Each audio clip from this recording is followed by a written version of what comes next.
Hello there, my friends. Welcome back to the channel. But in case you're new, hi, I'm Melissa, and this is my place. Thanks for coming by. In today's video, we're going to talk a little bit about what's going on in Alabama.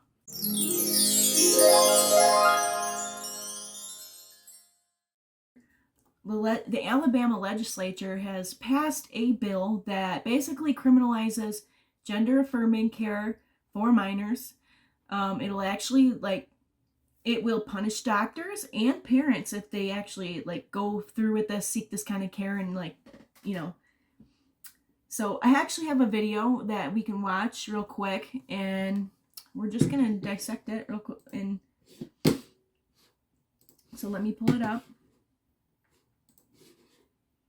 So I have a news clip from ABC 3340, and we'll just watch this video clip real quick, and I'm gonna tear it apart.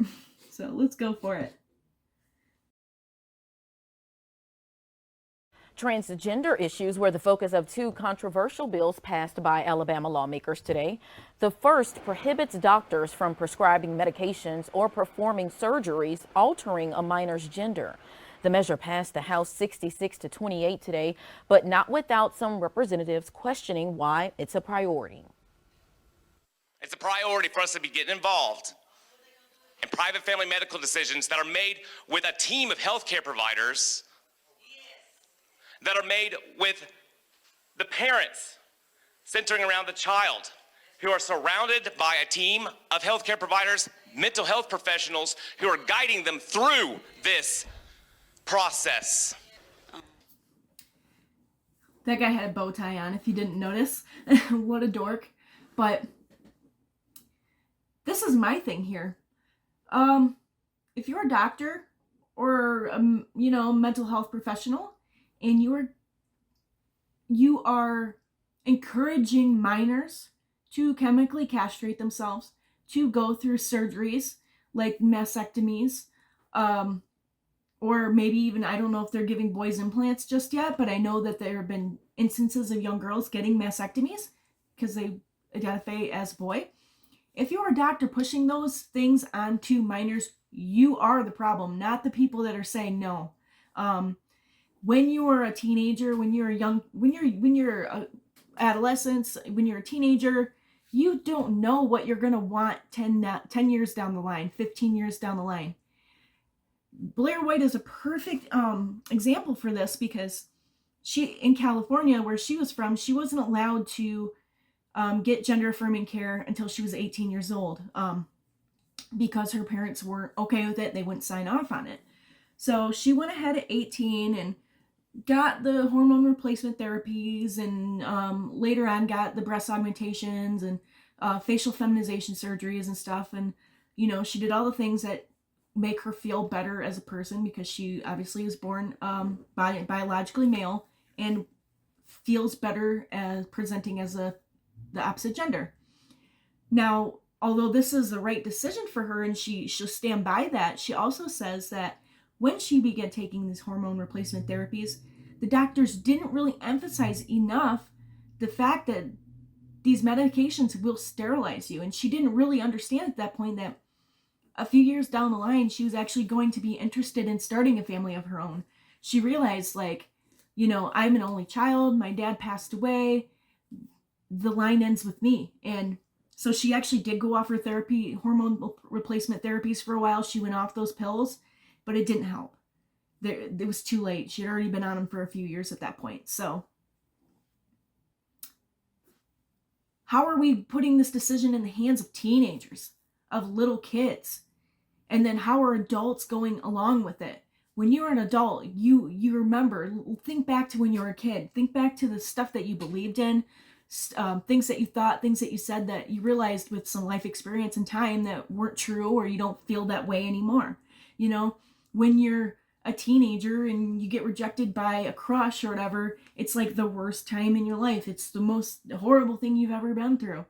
Those are trivial little things, So if a trivial little thing can just totally rock your world and send you spiraling into a severe depression,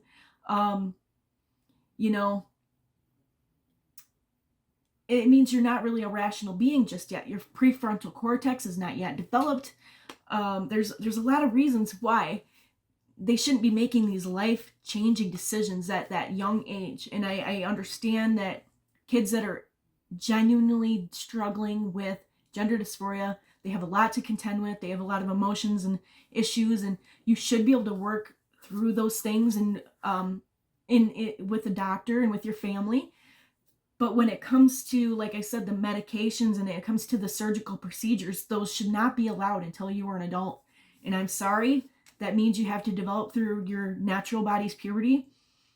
But what would end up happening is a lot of kids will grow out of it. This transgender ideology is being pushed on us like crazy now. It's being pushed on kids more than it ever has before. And I feel like that's obviously has something to do with the boom in kids now identifying as transgender. It's pretty alarming. And in the next 10 years, mark my words, we're going to see a lot of detransitioners. We already are seeing detransitioners. Go on YouTube and type detransitioning. There's a ton of testimonials of people who they'll tell you exactly how they felt, what led them to think they were transgender, and then what ultimately made them decide to detransition. This is a big issue, and like I said, with the chemical when you chemically castrate kids, it's a total travesty, for one. And then second of all, you think about the changes, like when a girl takes testosterone and her voice deepens, that's never going to change. She's never going to get her voice back if she decides to detransition. So that's another issue they're going to have to deal with later on down the line.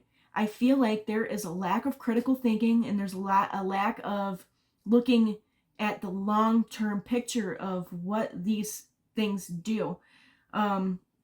There's no proof at this point in time that gender-affirming care has decreased suicide rates.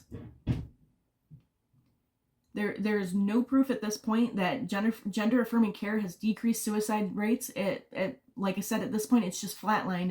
It doesn't change a thing. So, and like I said, I'm willing to bet money that in the future we're going to see probably more suicides because of these people who made these decisions when they were young that they've grown out of and they can't change. This is a big deal. And any doctor who pushes this stuff on kids they need to be prosecuted. They need to lose their license. They should not be providing care for people anymore. And parents that are pushing this on their kids are abusing their kids, because I'm not saying all parents are pushing this on their kids, but let's be real. There are parents pushing this ideology on their kids. There are trans parents who somehow magically have trans kids. That's insane. What is the likelihood of that? It's less than 1% of the population. But I think as numbers reflect now, it's actually increasing, and I don't think it's natural. I think it's being groomed into them. And we'll get into the grooming subject at another time. But yeah, so this shit really grinds my gears, and I'm so glad Alabama's standing up for kids. Maybe these kids don't understand at this moment what's happening, and they think it's a bad thing that, oh, the mean old government isn't going to let me change and make me feel the way I want to feel. But they're actually protecting a lot more kids than we understand. So with that being said, what did you think about the video? Do you agree with me that it's probably the wrong thing to do when it comes to giving these kids chemical castrations? Do you think, hey, we should, go ahead and let them castrate the kids, we're overpopulated anyway. What the hell? So, thanks for watching the video. Be sure to subscribe, like, comment, hit that notification bell so you never miss another video. And yeah, this was kind of fun, and I hope we'll do this again really soon. I promise. All right, guys. Peace.